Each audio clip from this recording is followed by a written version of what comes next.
যে সিপিএমের পথটা নিষ্ফল, তাই তার থেকে চলে এসেছিলেন। আমাদের দল তাকে যোগ্য সম্মান দিয়েছে। তার মতো পণ্ডিত লোককে আমরা দক্ষিণবঙ্গ পৌরসভার চেয়ারম্যান করে দিয়েছি।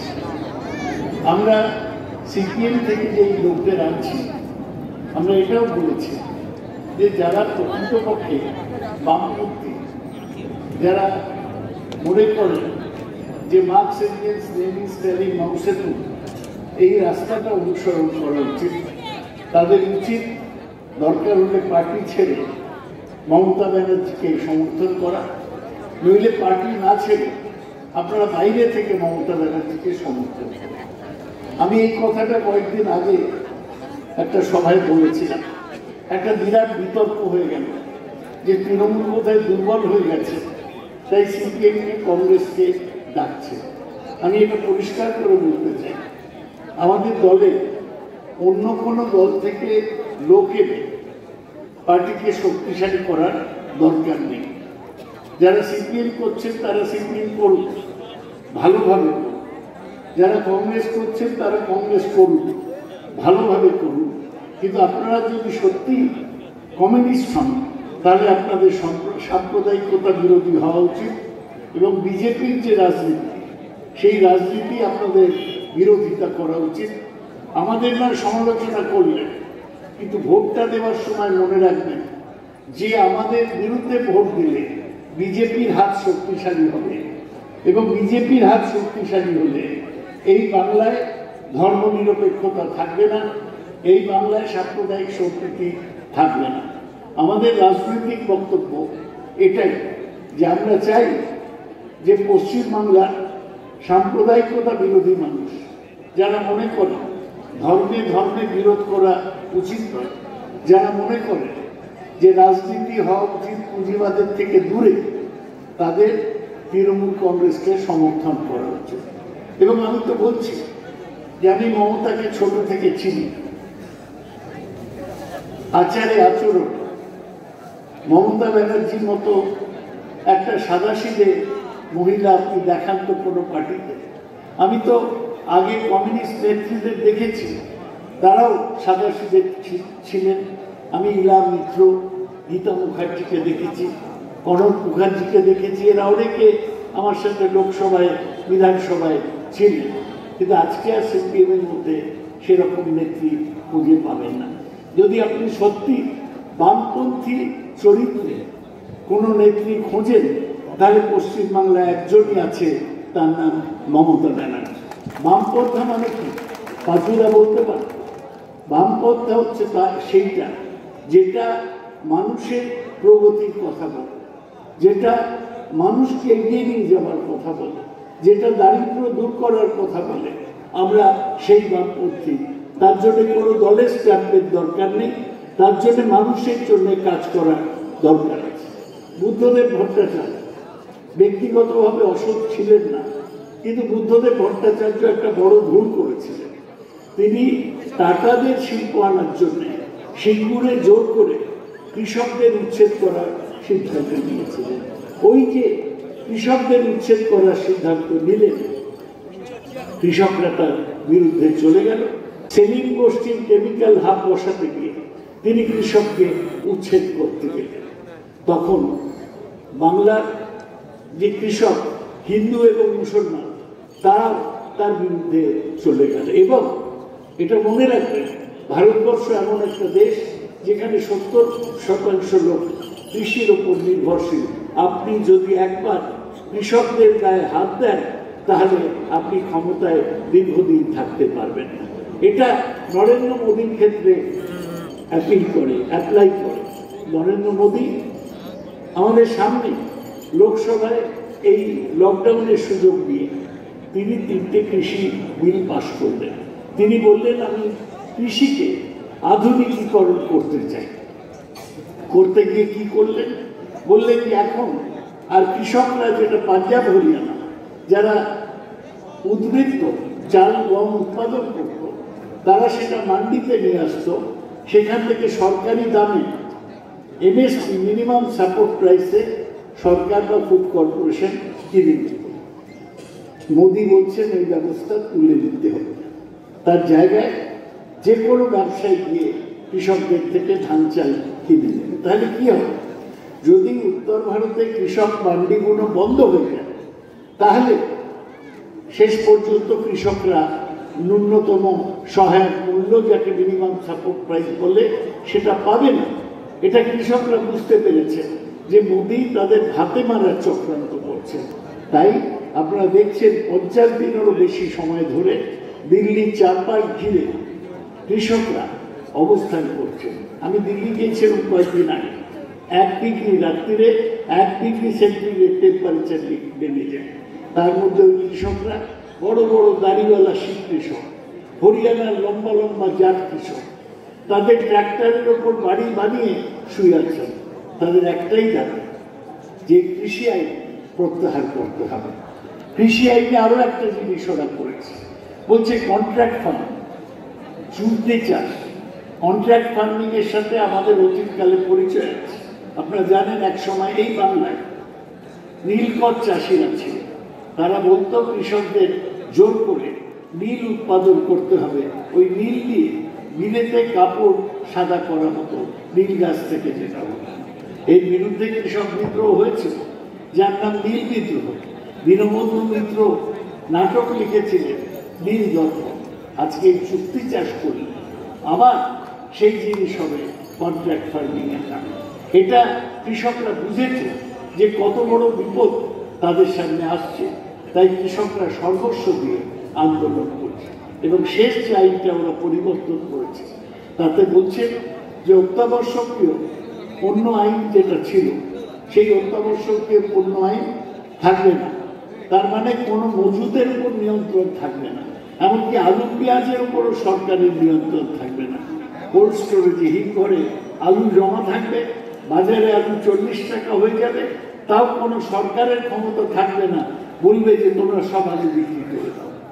ভারতবর্ষকে এই বিপদের মুখে বিজেপি সরকার ফেলেছে, তাই কৃষকরা আন্দোলন করছে। 9 দফা কৃষকরা অনড়। তারা বলছে আমরা আলোচনা করে কি করব, আগে আইনগুলো প্রত্যাহার করো, তারপর আমরা আলোচনা করব আইন কেমন হওয়া উচিত। নরেন্দ্র মোদী একদিন বুঝবেন যে কৃষকদের গায়ে হাত দিয়ে তিনি ভালো করেননি, তার ক্ষমতা এর মধ্যে টলটালায়মান, তিনি লম্বা দাড়ি রেখে সেই ক্ষমতা ধরে রাখতে পারবেন না। ভারতের কৃষক বিদ্রোহের রাস্তায় চলে গিয়েছে। এই পরিস্থিতি আমরা বাংলায় আপনাদের কাছে আসছি। যখন আমি আসছি আপনাদের কাছে, তখন আমি দেখছি যে কেন্দ্রীয় সরকার, আমি তো অনেকদিন দিল্লি যাই না, একবারই মাঝে গিয়েছিলাম, কেন্দ্রীয় সরকার ভারতবর্ষের যে সমস্যা তা নিয়ে বিশেষ চিন্তিত নয়। কৃষকরা আন্দোলন করছে তার থেকে সরানো যায়। কেন ওরা এটা চাইছে? তার কারণ ওরা জানে, ওরা চায়, নরেন্দ্র মোদী চায় যে ভারতবর্ষে এক দল, এক ধর্ম, এক সরকার, এক ভাষা। এক দল মানে কি? বিজেপি। এক ধর্ম মানে কি? হিন্দুত্ব। এক ভাষা মানে কি? হিন্দি। এইটা ওরা দেশে করতে চায়। এর বিরুদ্ধে পাহাড়ের মতো বাধা হয়ে দাঁড়িয়ে আছেন কে? মমতা ব্যানার্জি। তাই মমতাকে সরাতে হবে। কিভাবে সরাতে হবে? সরাতে হলে মমতার উপর ঝাঁপ দাও, সিবিআই এনফোর্সমেন্ট ডিপার্টমেন্টকে মমতার লোকেদের বিরুদ্ধে লাগিয়ে দাও, আর রোজ 3টে করে কেন্দ্রীয় মন্ত্রী বাংলায় ঘুরে বেড়াও। আমি ওদের তুলনা করি, এরকম শ্রীরামের সৈন্য, জয় শ্রীরাম বলে তারা হনুমানের মতো লাফিয়ে পড়ছে বাংলার মাটির ওপরে। আর এই লোকগুলো বলে দেবে যে আমাদের কি করতে হবে। কোন মূর্খদের নিয়ে আসছে? অমিত শাহ একটা পেটমোটা স্বরাষ্ট্রমন্ত্রী এসছে, পেটমোটা হওয়া দোষের নয়, উনি খেয়েছেন বেশি, পেটমোটা হয়েছে, তাদের কোনো দোষের নয়। অমিত শাহ কি করেছে? আমাদের বাংলায় যত সাঁওতাল, ওরা মুন্ডা, আদিবাসী যারা আছে, তাদের কাছে একজন ভগবান আছে, তার নাম ভগবান বিরসা মুন্ডা, যিনি ব্রিটিশের বিরুদ্ধে আদিবাসীদের হয়ে লড়েছিলেন। অমিত শাহ সেই বিরসা মুন্ডাকেও চেনেন না। বাঁকুড়াতে গিয়ে সেখানে একটা কৃষকের মূর্তি ছিল, কৃষকরা একটা সাঁওতাল আদিবাসীর মূর্তি ছিল। সেই আদিবাসী শিকার করতে যাচ্ছে, তার কাঁধে ধনুক, হাতে তীর, তাকে বিরসা মুন্ডা বলে অমিত শাহ মালা দিয়ে দিল। এই মূর্খরা, এরা বাংলার ইতিহাস সম্বন্ধে কিছু জানে না, সংস্কৃতি সম্বন্ধে কিছু জানে না। তারা মমতা ব্যানার্জিকে আঘাত করতে এসে নিজেরাই হাস্যকর করে দিচ্ছে। ওদের জগৎ প্রসাদ নাড্ডা বলে একটা লোক আছে, ওদের সভাপতি, খায় না মাথায় দেয়, কেউ জানে না, সুদূর হিমাচলে বাড়ি, বাংলার সম্বন্ধে কিছু জানে না। এসেই আমাদের একটা উৎকৃষ্ট জ্ঞান দিলেন, বললেন রবীন্দ্রনাথের জন্ম ছিল শান্তিনিকেতনে। কোথায় জন্মেছিলেন রবীন্দ্রনাথ? জোড়াসাঁকোর ঠাকুর বাড়িতে জন্মেছিলেন। নাট্যা বলে দিলেন যে উনি শান্তিনিকেতনে জন্মগ্রহণ করেছিলেন। রবীন্দ্রনাথের প্রতি এই অপমান বাঙালি সহ্য করল।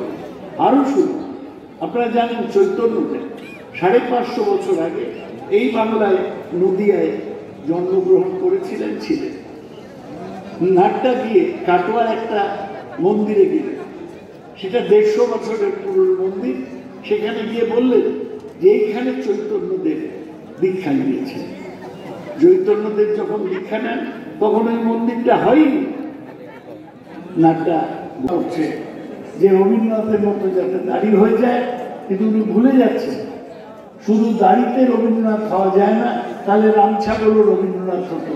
রামছাগল দেখতে দাঁড়িয়ে আছে, উনি একটা দাড়ি রেখে তার ছবি পোস্ট করছে। তার তলায় একটা দেখলাম ফেসবুকে একটা ছেলে লিখেছে ঠগেন্দ্রনাথ ঠাকুর। উনি রবীন্দ্রনাথ না, ঠগ, মানুষকে ঠকাচ্ছেন রবীন্দ্রনাথের মতো সাজ করে। সেই ঠগেন্দ্রনাথ ঠাকুর, রবীন্দ্রনাথের একটা বিখ্যাত গান আছে, আপনারা জানেন, দোলের সময় গাওয়া হয়, ওরে গৃহবাসী খোলদার খোল লাগলো যে দোল, স্থলে জলে গুণতলে লাগলো যে দোল। উনি শুরু করলেন ওরে রবিকে ভোট দেওয়া শুরু করলেন। যাই হোক, তাতে আমি দুঃখিত নই, আমি একটু নিউ ব্যারাকপুরে কম ভোট পেয়েছি, তাতে আমার জেতা আটকায়নি। আপনাদের আশীর্বাদে শেষ পর্যন্ত তৃতীয়বার জিতে গিয়েছি। কিন্তু আমি আপনাদের বলছি, ঠিক তো বামপন্থী আন্দোলনের জায়গা, সেই বামপন্থী আন্দোলনের জায়গায় এই বিজেপির মূর্খগুলো, ঠগগুলো, সাম্প্রদায়িকগুলো, গুজরাটের আহমেদাবাদে দাঙ্গা করা মোদী অমিত শাহ কি করে মানুষের সমর্থন পাচ্ছে, এইটা আমাদের কাছে বড় প্রশ্ন হয়ে দাঁড়িয়েছে। আজকে বাংলায় নির্বাচন আসছে, হয়তো এপ্রিল মাসে হতে পারে, মে মাসে হতে পারে। আমরা নির্বাচনের জন্য প্রস্তুত, কিন্তু আজকে তো ভোটের বেঁচে দেবে। ও বলছে অর্ডিন্যান্স ফ্যাক্টরি, যারা অস্ত্র বানায় যুদ্ধের জন্য, সেই অর্ডিন্যান্স ফ্যাক্টরিগুলো বেঁচে দেবে। ও বলছে ভারত পেট্রোলিয়াম কর্পোরেশন বেঁচে দেবে, যত এয়ারপোর্ট আছে সরকারের সব বেঁচে দেবে, এয়ার ইন্ডিয়া বেঁচে দেবে প্রাইভেট হাতে, ভারত পেট্রোলিয়াম কর্পোরেশন বেঁচে দেবে। মোদী একটা বেচার মেলা তৈরি করেছে। আজকে বাংলা থেকে এর বিরুদ্ধে প্রতিবাদ হতে হবে। যে জওহরলাল নেহরু বলেছিলেন, public sector will control the commanding Heights of economy. রাষ্ট্রায়ত্ত শিল্প দিয়ে আমরা আমাদের অর্থনীতি তৈরি করব। আজকে সেই রাষ্ট্রায়ত্ত শিল্পের ধ্বংস করে দিচ্ছেন মোদী। এর বিরুদ্ধে মানুষকে সচেতন হয়ে, সজাগ হয়ে লড়াই করতে হবে। এইটাই আজকে আমাদের প্রধান রাজনৈতিক কথা। আমরা লড়াই বিজেপির সাথে করতে নেমেছি। আমাদের লড়াই এই ওদের মিথ্যাচারের বিরুদ্ধে। ওদের যে হনুমানগুলো আসছে, তার একটার নাম হচ্ছে কৈলাস বিজয় বার্গিয়া। নামটা ভাবুন, বিজয় বার্গিয়া। বিজয় কার? বিজয় বর্গী, যে বর্গী ভাস্কর পণ্ডিতের নেতৃত্বে বাংলাকে আক্রমণ করত, যাদের বিরুদ্ধে ব্রিটিশ মারহাটা কেটেছিল। সেই বর্গী এসে গেছে বিজয় করবে বলে। আর তার নাম কি? তার নাম হচ্ছে কৈলাস। এসেই বলছে কৈলাস, লাশ কোথায়? বলছে এই একটা লাশ আছে, সে ছেলেটা প্রেমে ব্যর্থ হয়ে আত্মহত্যা করেছে। বলো উসকো লাও, ওই হামারা শহীদ হোগা। প্রেমে আত্মহত্যা করেছে, তাকেও শহীদ বানিয়ে দিচ্ছে। অনুপ্ররে আত্মহত্যা করেছে, তাকেও শহীদ বানিয়ে দিচ্ছে। এই রাজনীতির বিরুদ্ধে আমাদের সামগ্রিকভাবে রুখে দাঁড়াতে হবে। আমি জানি গত লোকসভা নির্বাচন আমরা নিউ ব্যারাকপুরে ভোট কম পেয়েছি। তার একটা কারণ হচ্ছে এখানে অনেক মতুয়া শ্রেণীর মানুষ আছে। এই যে সুখেনের বাড়ি যেখানে লেনিনগড় থেকে আমরা ঢুকলাম, ওই এলাকাটা মতুয়ারা থাকে।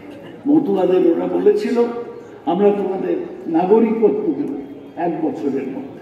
আমাদের পার্লামেন্ট আইন পাস করেছিল সিটিজেনশিপ অ্যামেন্ডমেন্ট অ্যাক্ট, কিন্তু আইনটা কেউ পড়েনি। যে আইনটা ওরা পাস করেছে আমরা লোকসভায় তার বিরোধিতা করেছি। সেই আইনটাই বলছে যে যদি কেউ হিন্দু বা এই বৌদ্ধ শিখ খ্রিস্টান এরা বাংলাদেশ বা পাকিস্তান থেকে আসে, তারা আবেদন করলে 5 বছর পরে নাগরিকত্ব পাবে। তাহলে কোথায় মতুয়াদের সাথে সাথে নাগরিকত্ব দিচ্ছে? আদৌ দিচ্ছে না। এবং আপনারা শুনে রাখুন, আমাদের দেশের নিয়ম হচ্ছে যে আমি যদি একটা আইন তৈরি করি, তাহলে সেই আইনের সাথে কিছু বিধি তৈরি করতে হয়। একে বলে অ্যাক্ট অ্যান্ড দ্য রুলস। রুলসটা 1.5 বছর ওরা তৈরি করে। এত যদি সহানুভূতি মতুয়াদের জন্য, তাহলে 1.5 বছরে ওরা সিটিজেনশিপ অ্যামেন্ডমেন্ট অ্যাক্ট সিএ তার রুলস তৈরি করলেন না কেন? করলেন না কারণ খুব সহজ। ওরা লোককে ভাওতা দিয়েছিলেন যে আমরা মতুয়াদের নাগরিকত্ব দেব, কিন্তু কি দেখা গেল? ওরা আসামে, এবং তারপর আমরা এনআরসি করবো। এনআরসি কি? ন্যাশনাল রেজিস্টার অফ সিটিজেন, সব নাগরিকের নাম লেখা থাকে। ভালো। এনআরসি ওরা আসামে করতে গিয়েছিল সুপ্রিম কোর্টের নির্দেশে। কি দেখা গেল? ওরা বলেছিলেন সব মুসলমান যারা বেআইনি ভাবে ঢুকেছে আসামে তাদের আমরা বার করব। দেখা গেল 19 লক্ষ লোকের নাম পেল, তার মধ্যে মাত্র 2 লক্ষ মুসলমান, আর বাকি 12 লক্ষ হিন্দু বাঙালি এবং 5 লক্ষ অসমিয়া হিন্দু। তার ফলে আপনি এনআরসি করলে, সিএ করলে নাগরিকত্ব আপনি দিতে পারবেন। আপনি হিন্দুদের বরং ভাগ করে দেবেন। এরা সাম্প্রদায়িক রাজনীতি করতে করতে সমস্ত সমাজের ক্ষতি করে দিচ্ছে। আমরা এর জবাবে একটাই কথা বলছি, হে মতুয়া ভাই, আমরা আপনাদের সাথে ছিলাম। মমতা ব্যানার্জি মতুয়াদের বড় মাকে বঙ্গবিভূষণ দিয়েছিলেন। আপনারা এখানে, আমি জানি অনেক মতুয়া আছে, তারা ঠাকুরনগরের ঠাকুর বাড়িকে অত মানেন না। তারা নবলাকান্দি একটা করেছেন, আমি অনেকবার তাদের অনুষ্ঠানে গিয়েছি। কিন্তু আপনাদের বুঝতে হবে যে এই মতুয়াদের ওরা নাগরিকত্ব লোক দেখাচ্ছে। নাগরিকত্ব কারোর দরকার নেই। আপনি এখানে আছেন, আপনি এখানে ভোট দেন, আপনার ভোটার কার্ড আছে, আপনার রেশন কার্ড আছে, আপনি নাগরিক। কে আপনাকে চ্যালেঞ্জ করবে? আমরা তো বলছি বাংলায় আমরা সিএ হতে দেব না, আমরা এনআরসি হতে দেব না। নাগরিক মানুষ আছে এবং থাকবে, নতুন করে কারণ নাগরিক হওয়ার দরকার নেই। মানুষকে ভোট দিয়ে এই বিভাজনের রাজনীতি যেটা বিজেপি করেছে, আমি আশা করি 1.5 বছর কেটেছে। এখানে যারা মতুয়া ভাই আছেন, এই নিউ ব্যারাকপুর ওই 97 নম্বর ওয়ার্ড যেখানে তৃপ্তি সুখেনদের বাড়ি, সেখানে মনোজ যেখানে কাউন্সিলর ছিল সেই ওয়ার্ডটায় 20-তে, তারা বুঝতে পেরেছে যে মতুয়ার বন্ধু বিজেপি নয়, মতুয়ার বন্ধু মমতা ব্যানার্জি। মতুয়া ডেভেলপমেন্ট বোর্ড করে 10 কোটি টাকা দিয়েছে বাংলায় শিডিউল ট্রাইব ছেলে মেয়েদের জন্য। যত টাকা স্কলারশিপ মমতা দিয়েছেন এর আগে কোনো সরকার। আজকে তাই আমরা আপনাদের কাছে কারোর বিরুদ্ধে বলে ভোট চাই না। আপনারা বলতে পারেন দিলীপ ঘোষের ব্যাপারে বলুন, দিলীপের ব্যাপারে কি বলুন? আমি 50 বছর রাজনীতি করছি সক্রিয়ভাবে এই বাংলায়। 69 সালে ছাত্র পরিষদের সাধারণ সম্পাদক ছিলাম সারা পশ্চিমবাংলা। আমি দিলীপের নাম কোনোদিন শুনি। দিলীপ 2015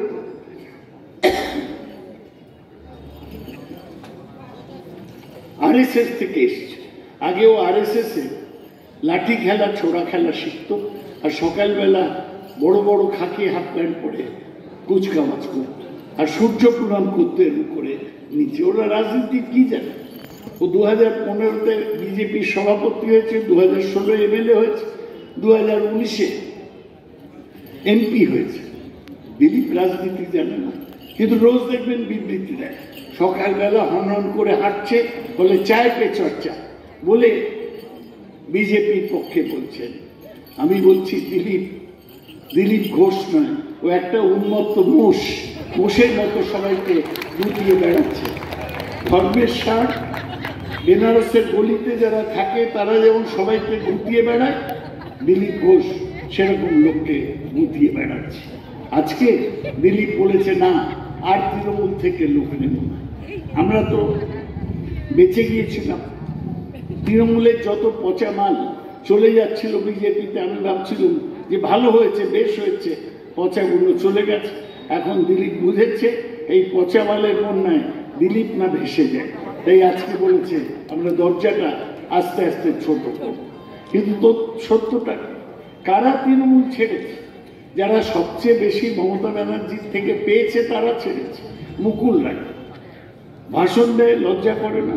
মুকুল গ্র্যাজুয়েটও নয়, বিএসসি পার্ট 1 পাস, মমতা ব্যানার্জির আশীর্বাদ সে ভারতবর্ষের মতো দেশের রেলমন্ত্রী হয়েছিল, তার ছেলে এমএলএ হয়েছিল। সে বলছে পরিবারতন্ত্র, নিজের ছেলেকে এমএলএ করেছে, আর এখন বলছে পরিবারতন্ত্র খুব অন্যায়।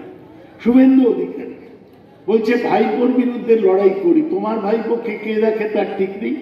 তোমার বাবা এমপি, তোমার ভাই এমপি, তোমার আরেকটা ভাই পৌরসভার চেয়ারম্যান, তুমি নিজে এমএলএ ছিলে, 5 বছর মন্ত্রী ছিলে। এখন বলছে কোনো কাজই হয়নি, আমি বেকার যুবকদের জন্য কাজ করব। চাঁদু এতদিন কি করছিল? 4 বার তৃণমূলের টিকিটে জিতেছ, তখন জেতার সময় খুব ভালো লাগছিল। এখন ভাবছো নিজে নন্দীগ্রামে দাঁড়িয়ে জিততে পারবে না, তাই ছেড়ে দিয়ে অমিত শাহর সঙ্গে জয় শ্রীরাম বলছে। এরা নির্লজ্জ। এদের এখানে বক্তৃতা করতে এলে আপনারা মুখ ঘুরিয়ে চলে যাবেন। তাও দিলীপ ঘোষ ভালো, অন্তত এদল ওদল করেনি, দলবন্ধু নয়, এগুলো তো দলবন্ধু। আরো একটা ছোকরা এসছে, বড় বড় কথা বলছে, শোভন চ্যাটার্জি। মমতাকে কানন বলতো, গাল টিপে দিত, মেয়র করে দিয়েছিল। ওর মতো অযোগ্য ছেলে দেশবন্ধু চিত্তরঞ্জন যে চেয়ারে বসেছিল সেই চেয়ারে বসেছে। সেই চেয়ারের মর্যাদা রাখার ক্ষমতা ওর ছিল না।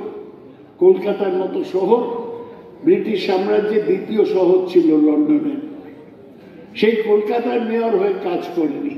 এখন বলছে বিজেপিতে ওকে বান্ধবী আছে, তাকে নিয়েও ঢুকে বলেছে আমরা সব জয় করে নেব। এরা জয় করবে না। ইতিহাসে কখনো বিশ্বাসঘাতকরা জয় করেনি, যারা এক জায়গায় টিকে থেকেছে তারাই জয় করেছে। আর ইতিহাস বিশ্বাসঘাতকদের মনে রাখেনি। আজকে কোন মুসলমান পরিবার তার ছেলেকে মির্জাফর নাম দেয় না, সিরাজ নাম দেয়। দেখবেন এখনো ইন্ডিয়ান টিমে একটা পেসার খেলছে, তার নাম মোহাম্মদ সিরাজদৌল্লাকে লোকে মনে রেখেছে বাংলা শেষ স্বাধীন নবাব, ব্রিটিশের বিরুদ্ধে লড়াই করেছে। আর এই মির্জাফর, মুকুল, শুভেন্দু, শোভন চ্যাটার্জি, এদেরকে আপনারা পরিত্যাগ করুন। এবং দিলীপ ঘোষ বুঝেছেন, কিন্তু লেট হয়ে গেছে। আপনি বন্যার জল ঢুকে পড়েছে, তারপর বলছেন এরপর আমরা বাঁধ দেব। জল তো ঢুকে পড়েছে, আপনাকে ভাসিয়ে নিয়ে যাবে। এখন বাদ দিয়ে আর কি করবেন? আজকে বিজেপিটা পচে গেছে। আমাদের হয়তো কোথাও ভুল হয়েছে, এরকম হতে পারে, কিন্তু আমি আপনাদের বলছি যে আজকে আমরা কেন বিরুদ্ধে বলে ভোট চাই না। আমি একটা প্রোগ্রামে আমি আজকে কন্যাশ্রীর কথা বলে ভোট চাই না। তার কারণ কন্যাশ্রী সারা পৃথিবীতে স্বীকৃত। 69 লক্ষ মেয়ে এই বাংলায় কন্যাশ্রী পেয়েছে। বিদ্যাসাগরের পর স্ত্রী শিক্ষার অগ্রগতির জন্য এত বড় পদক্ষেপ হয়নি। যেন মেয়ে 18 বছর বয়স হলে পড়াশোনা করলে সে 25,000 টাকা পাবে। প্রত্যেক স্কুলে কলেজে সেই কন্যাশ্রীর সুযোগ রয়েছে। সবুজ সাথী, আমরা বারবার বলতে চাই, সবুজ সাথী 84 লক্ষ ছেলে মেয়ে এই বাংলায় সাইকেল পেয়েছে। কে বলছে সাইকেল ভাঙা? যদি 84 লক্ষে 84টা সাইকেল খারাপ হবে, এত বড় প্রকল্প তার প্রশংসা করবে না কেউ? এগুলো কিন্তু বিজেপি এলে আর থাকবে না। বলবে क्या कन्याश्री है हम लोग नहीं चाहता, জয় শ্রীরাম বলবে, জয় শ্রীরাম। আমরা তো জয় শ্রীরাম বলি না। আমাকে কেউ বললে বলতে তার মানে এই নয় যে আমি রামকে শ্রদ্ধা করি না। আমি রামায়ণ পড়েছি, কৃত্তিবাসের রামায়ণ পড়েছি। বাঙালি একজন কৃত্তিবাস ফুলিয়ায় জন্মে রামায়ণের অনুবাদ করে গিয়েছিলেন। আমি আবার পরশুরাম রাজশেখর বসুর লেখা রামায়ণে পড়েছি। রামায়ণের নায়ক, মর্যাদা পুরুষোত্তম। কিন্তু আমরা বাঙালিরা দেবদেবী হিসেবে মানি দুর্গাকে, কালীকে। আমরা মাতৃশক্তির আরাধনা করি। আমরা বলি জয় মা কালী, আমরা বলি বলো বলো দুর্গা মাই কি জয়। আমরা কখনো বলি না জয় শ্রীরাম। আমাদের জোর করে জয় শ্রীরাম যারা বলার চেষ্টা করছে আমরা তাদের মানব। এবং আমি আপনাদের বলি, আজকে যে মমতা দুয়ারে সরকার করেছে, আপনাদের নিউ ব্যারাকপুরেও হয়েছে দুয়ারে সরকারে, এর মধ্যে 2 কোটি মানুষ নাম লিখে, 2 কোটি মানুষ নাম লিখেছে, এখনো নাম লেখানো চলছে। এবং এত বড় স্বাস্থ্য প্রকল্প ভারতবর্ষে কোনোদিন হয়নি যে একটা পরিবারে যে এত মহিলারা বসে আছে। একজন মহিলা যদি কার্ড পান, কে তার সুবিধা পাবে? তিনি পাবেন, তার স্বামী পাবে, ছেলে মেয়ে পাবে, তার শ্বশুর শাশুড়ি পাবে, তার বাবা মা পাবে। কত টাকা? 5 লক্ষ টাকা বছরে। কোথায়? শুধু সরকারি হাসপাতাল নয়, 1500টা বেসরকারি হাসপাতালে সুবিধা পাবে ওই একটা স্বাস্থ্য সাথীর কার্ড। এত বড় প্রকল্প হয়েছে। সামাজিক নিরাপত্তা মমতা ব্যানার্জি দিয়েছেন স্বাস্থ্য সাথীর মধ্যে, এবং আমরা ফেব্রুয়ারির মধ্যে যে করে হোক স্বাস্থ্য সাথীর কার্ড দেওয়া আমরা সম্পূর্ণ করব, যাতে মানুষ এই সুবিধা পায়। তোমাদের এখানে আসা শুরু হয়েছে কার্ড, 6000 লোকের কার্ড দেওয়া হয়েছে। আপনারা দেখেছেন নিশ্চয়ই অনেকের কার্ড, এবং আপনি পেয়েছেন দাদা, খুব ভালো, সবাই পাবে। আর আপনারা জানেন একটা স্বাস্থ্য সাথী, একটা খাদ্য সাথী। খাদ্য সাথীটা বাংলায় ভারতবর্ষের সবচেয়ে বড় প্রকল্প। কেন্দ্রীয় সরকার বলেছিল যে তারা 3 টাকা কেজি দরে চাল দেবে। আমরা কি করলাম? খাদ্য সাথী করে বললাম 2 টাকা কেজি দরে চাল দেব, 1 টাকা রাজ্য সরকার দেবে। এখন কি দিচ্ছে? এখন যাদের কার্ড আছে তারা বিনামূল্যে রেশন পাচ্ছে। পাচ্ছেন কি না? পাচ্ছে। আমার কাছে বহু লোক থাকে এই নিউ ব্যারাকপুরের বাইরে নীলকান্না 2 আরো বেশি পাতুলিয়া লোক এসে বলে, স্যার এই আমাদের কাজকর্ম চলে গিয়েছিল, এই সময় যদি বিনামূল্যে রেশন না পেতাম তাহলে বউ বাচ্চা নিয়ে না খেতে পেয়ে মমতা দিয়ে আমাদের বাঁচিয়েছেন। কে কোন মিডিয়ায় কি বললো তাতে কিছু আসা যায় না। মমতা মানুষের কাছে পৌঁছে গিয়েছে। দুয়ারে সরকার মানে মানুষের কাছে পৌঁছে যাওয়া, আমরা সেই কাজটা করেছি। তৃণমূল কংগ্রেসের পক্ষ থেকে যদি 2-4 জন ভুলও করে থাকে আপনারা ক্ষমা করে দেবেন। আপনারা মনে রাখবেন, লড়াইটা হচ্ছে ওই মমতা ব্যানার্জির সাথে বিজেপি বাইরের হনুমান। একটা মেয়েকে সবাই শেষ করতে চাইছে। এর বিরুদ্ধে বাংলার মায়েরা মেয়েরা দাঁড়াবেন না মমতার হয়ে? হ্যাঁ কি না বলুন? দাঁড়াতে হবে। এটা চূড়ান্ত সংগ্রাম, এবং এই চূড়ান্ত সংগ্রাম আমরা লড়ব। বাঙালিত্ব রক্ষা করব, আমাদের নিজস্ব অস্মিতা রক্ষা করব, এবং বাঙালি মহিলার যে মর্যাদা, সেই মর্যাদা আমরা রক্ষা করব। এই কঠিন লড়াই। এবং সুখের আমায় বলেছে, সুখের মানুষের কথা বলছে, এই যে কেন্দ্রীয় সরকার সব জিনিসের দাম বাড়াচ্ছে। মূল কি? Petrol diesel. এখন পেট্রোলের দাম 87 টাকা কেজি লিটার হয়ে গেছে, ডিজেল 78 টাকা লিটার। পেট্রোল ডিজেলের দাম বাড়া মানে কি? সব জিনিসের দাম বাড়বে। তার ফলে ডাল তেল সবের দাম বাড়ছে, জিনিসপত্রের দাম বাড়ছে, কোনো নিয়ন্ত্রণ নেই। অত্যাবশ্যকীয় পণ্য আইন তুলে দিয়েছে।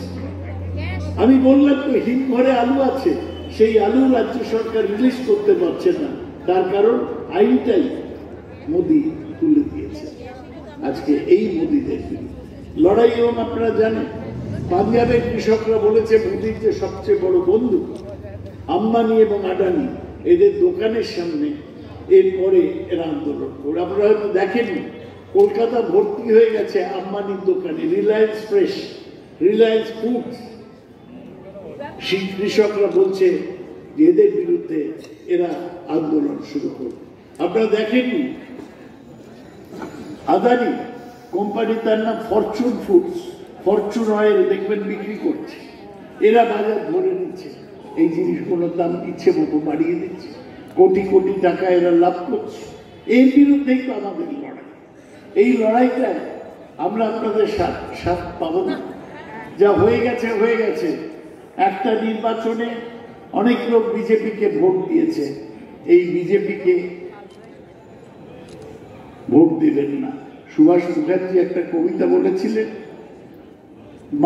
মাসতে চাস তো ভোট দে মুড়িদাসদের বাক্সে। এই মুড়িদাস কারা?